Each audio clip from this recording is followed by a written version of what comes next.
y con nuestra siguiente invitada, que ya es la segunda vez que nos acompaña en el plató de Córdoba de cerca.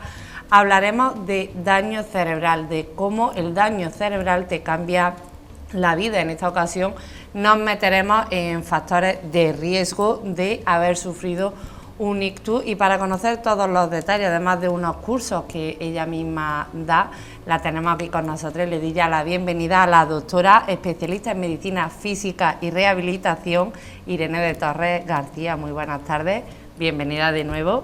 Buenas tardes, Miriam, un placer estar aquí. Nada, como siempre, ya sabes que hablar de un tema tan importante como es el daño cerebral. Hablamos de tu libro, en este caso Historias con Alma, cuando el daño cerebral te cambia la vida. Para los espectadores que nos están viendo y que no nos vieron en la ocasión anterior, en la entrevista anterior, para ubicarlo un poco, cuéntanos en qué consiste el libro. Bueno, pues en el libro se comparten 13 historias de pacientes que quieren apoyar a otros pacientes que estén viviendo una situación similar a la que ellos pasaron. Y estas 13 historias son la columna vertebral del libro. A través de ellas yo me permito dar consejos, recomendaciones, pautas a pacientes y familiares que estén viviendo una situación tan drástica de cambio vital. Bueno, porque es algo que afecta no solamente a la persona que ha sufrido el daño cerebral, sino también a los familiares, a los cuidadores, incluso a terapeutas y sanitarios, que también pueden encontrar en ese libro pues recomendaciones, ¿no?, y consejos. La vez anterior hablamos de que era un ictus, cómo afectaba a la persona y al cuidador, a la familia, a todo el entorno. Hoy hablamos de esos factores de riesgo del ictus, pero antes me gustaría hacer mención porque ofrece unos cursos que se centran en tratamientos, ¿no?, relacionados con la rehabilitación del daño cerebral. Cuéntanos un poquito, para quienes nos están viendo, en qué consisten, de qué tratan, en qué se centran estos cursos. Sí, bueno, pues en la rehabilitación del ictus estuvimos hablando el otro día también que hay una rehabilitación inicial que ha de ser de forma presencial en los hospitales, en los centros sanitarios, muy necesaria para la recuperación, pero hay mucha población que llega un momento que se estabilizan en sus secuelas y necesitarían estimular un poquito más sus capacidades. Al darme cuenta de esa realidad, pues creé una página web que se llama cursosconalma.com, en la cual hay un área de daño cerebral en la que se pueden encontrar estimulación, por ejemplo, para el lenguaje en los pacientes que tienen afasia, que es cuando el lenguaje se ve afectado a causa del ictus. Aquí utilizo el método Repite conmigo, basado en mi tesis doctoral, en la cual pretendo que el paciente día a día siga estimulando el área del lenguaje. Es crear esa rutina, ¿no?, el hecho de la repetición, ¿no? Sí, de hecho, a base de repetir, pero estímulos que yo voy variando para estimular cambios en el cerebro, se pretende que la comunicación del paciente con su entorno más cercano sea un poquito más efectiva, y esto es un cambio grande en una persona que tiene muy limitada la habilidad de comunicarse. Por lo tanto, Repite conmigo es un método de tratamiento, ¿no?, sí, que es muy efectivo en el caso de personas que han sufrido un daño cerebral. Al final, creo que lo mencionábamos el otro día, que el hecho de repetir una actividad cada día le hacía más fácil, ¿no?, el hecho de retomar pues su vida con normalidad. Sí, realmente el utilizar la función, en este caso hablar, es lo que activa ese área cerebral y permite que se establezcan nuevas conexiones y que esa zona del cerebro se active, valga la redundancia, con más facilidad, y al estar más conectada permita una funcionalidad más completa. Dentro de los cursos que se dividen en ese método de tratamiento, Repite conmigo, tratamiento para la afasia, ¿no?, para el lenguaje, como decía, también hay un factor importante que es la inteligencia emocional, tanto para cuidadores como para pacientes. Sí.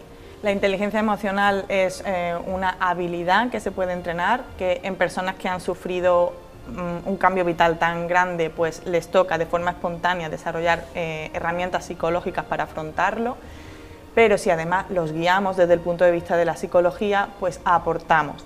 Les permitimos que las emociones en el día a día no sean tan desagradables, no se acumulen los conflictos, se mejora la comunicación.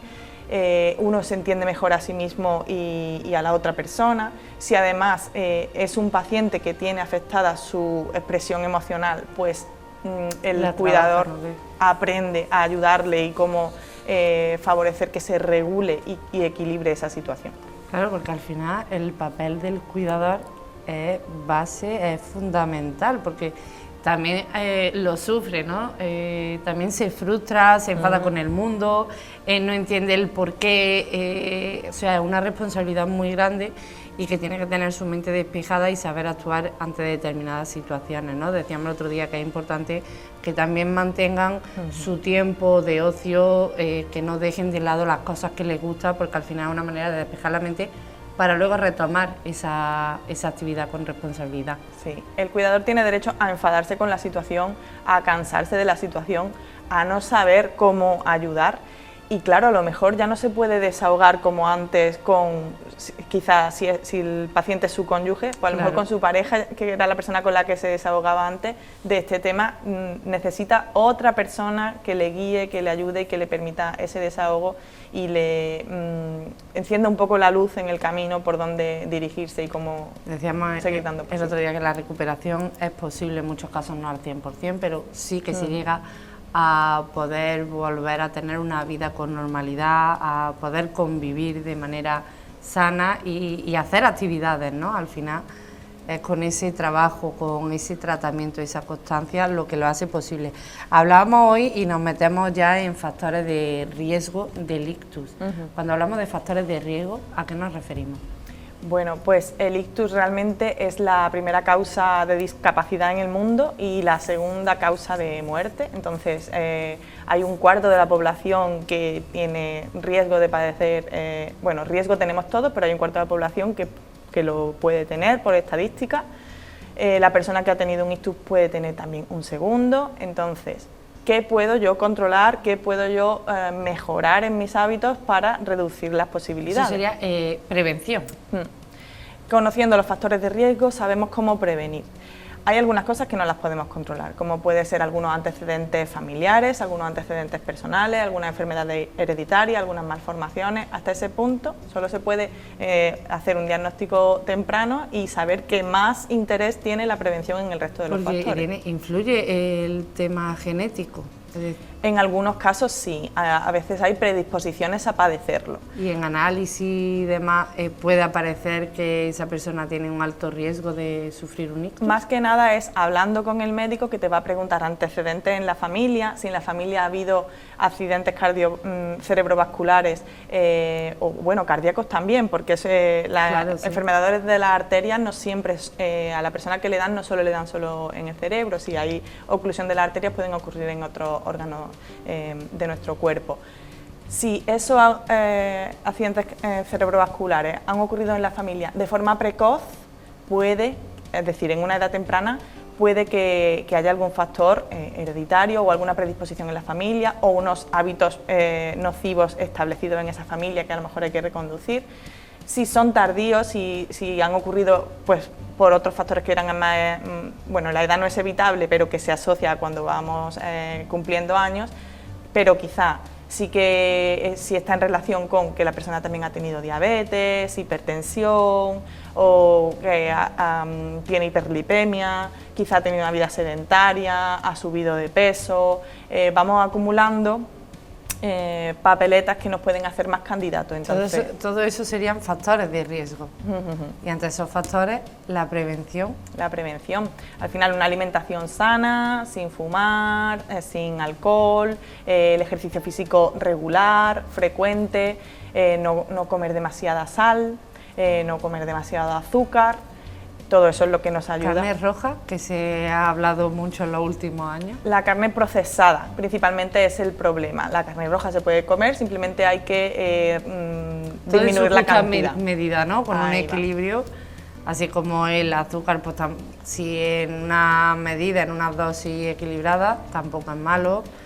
El azúcar realmente sí se podría prescindir de él, lo que pasa es que estamos muy acostumbrados, me refiero al azúcar de añadirle azúcar a los alimentos, luego están los glúcidos, los hidratos de carbono, los azúcares naturales de los alimentos, esos no son perjudiciales, pero el añadir más azúcar, más sal, pues comer mucho procesado en lo que ya hay mucha azúcar y sal escondida, ahí es donde ya se nos van las cuentas.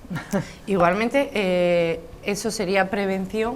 Pero cuando una persona ha sufrido un ictus, esos métodos de prevención también serían aplicables, ¿no? En este caso para la persona, con el fin de prevenir un segundo ictus, solamente que igual no al mismo nivel. Sí, realmente previamente todos hemos de mejorar nuestros hábitos, pero la persona que ya lo ha tenido ya tiene otra oportunidad de vivir, un aviso que le ha dado la vida. Con más intensidad, tiene que corregir esos factores de riesgo, la parte en la que él o ella pueda actuar para mejorar su homeostasis interna, que ese es el equilibrio del cuerpo.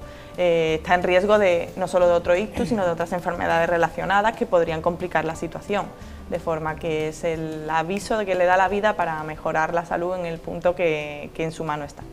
Irene ha mencionado que un problema que prácticamente toda la población pues no está exento, ¿no? de sufrirlo, que es la segunda causa de muerte, creo que habían mencionado. Es cierto que el ictus se asocia a personas mayores, pero también la hay que con apenas 40 años pues han sufrido un ictus. Pero no somos conscientes y creo que no es el principal motivo que nos lleva a un especialista a hacernos chequeos, a hacernos reconocimientos, revisiones. Sin embargo, o sea, me refiero, si lo comparamos con el cáncer, que sí que quizás la población está más concienciada cada vez más y se hace esas revisiones, esos chequeos, es recomendable también hacerlo en caso de ictus, ¿no? Pues realmente hay que saber cómo tiene uno pues la tensión arterial, los niveles de glucemia, que si tenemos una vida saludable podemos casi estar seguros de que los tendremos bien. Pero es bueno hacérselo. Es bueno conocer cómo tiene uno la tensión arterial y cuando se haya hecho una analítica de sangre pues saber que tiene bien los niveles de glucemia, por ejemplo, de lípidos, y si no es así, si no los tiene bien, tiene que reconducir sus hábitos. Pero no es lo habitual, ¿no? Que por ejemplo, una persona de 30 o 40 años se esté tomando la presión arterial y demás, ¿no? Porque tampoco es habitual, si tiene hábitos saludables, que a esa edad esté alterado. Pero hay otro factor de riesgo que sí lo tienen los jóvenes, que es el estrés. Y el estrés empeora todos esos parámetros también. De forma que por eso se están viendo, entre otras causas, pues ictus en personas más jóvenes. Claro, de hecho, el estrés que a raíz de la pandemia se ha intensificado, ¿no? El estrés, la ansiedad, también la depresión, ¿no? Todo eso influye y genera pues esa presión arterial que se altere, ¿no? Sí, sí. Además, esas situaciones, el estrés, la depresión, la ansiedad, hacen que me cuide menos, que coma peor, que haga menos ejercicio, que quizá tenga una vida más sedentaria, por lo que es un círculo vicioso. Bucle, sí, exactamente, eso te iba a decir. Irene, no sé si queda algo más por decir acerca del daño cerebral, del tratamiento, de factores de riesgo, factores de prevención. Bueno, pues realmente al final es importante, más que hacerse un chequeo, que la persona que tenga alguna sospecha concreta pues se lo tendrá que hacer, es el conocimiento de que estas enfermedades existen, son frecuentes, no estamos libres nadie de que nos ocurra. No estamos exentos, ya lo decíamos. Y que una vida saludable realmente nos protege de ellas. Exactamente, una vida, la mejor prevención es llevar una vida sana, una vida saludable, con actividad física, y toda prevención es poca al final, ¿no? Porque nunca se sabe lo que puede ocurrir. Tendremos una próxima entrevista. ¿Qué veremos en esa próxima entrevista? Bueno, pues en la página web que he comentado, cursosconalma.com, también tengo otro área de crianza, porque he sido madre y entonces también mi formación en neurociencias, en inteligencia emocional, me ha llevado a seguir buscando otros cursos de, por ejemplo, lengua de signos para bebés, para favorecer la comunicación en un niño sano y oyente antes de que pueda hablar o de que haga frases, que todavía tenga una comunicación parcial, pues que tenga más formas de transmitir lo que necesita, lo que quiere con sus manitas. Es muy curioso, ¿no? Porque un bebé prácticamente, ¿qué gestos, no puede hacer o...? Bueno, pues de forma espontánea van surgiendo. A partir de los 6 meses el niño se empieza a fijar mejor, empieza a utilizar sus manitas, a los 8 o 9 meses empiezan a señalar y esos gestos espontáneos los podemos utilizar para que los asocie a conceptos y llegue un momento que, por ejemplo, un niño te pueda hacer así para decirte que quiere leche. Vale, o sea, esto está enfocado a padres y madres, ¿no? Efectivamente, sí, sí. Entonces, en la próxima entrevista nos centraremos ya en los más pequeños, que no tienen nada que ver con el daño cerebral en este caso, sino es al final a entender el lenguaje de bebés y profundizar en ese maravilloso mundo que es ser padre y madre, ¿verdad? Irene, muchísimas gracias por habernos acompañado, un placer, y te esperamos en la próxima entrevista para ese tema tan interesante en torno al mundo de los bebés y de su lenguaje. Muchísimas gracias. Gracias a ti. Muchas gracias. Nosotros dejamos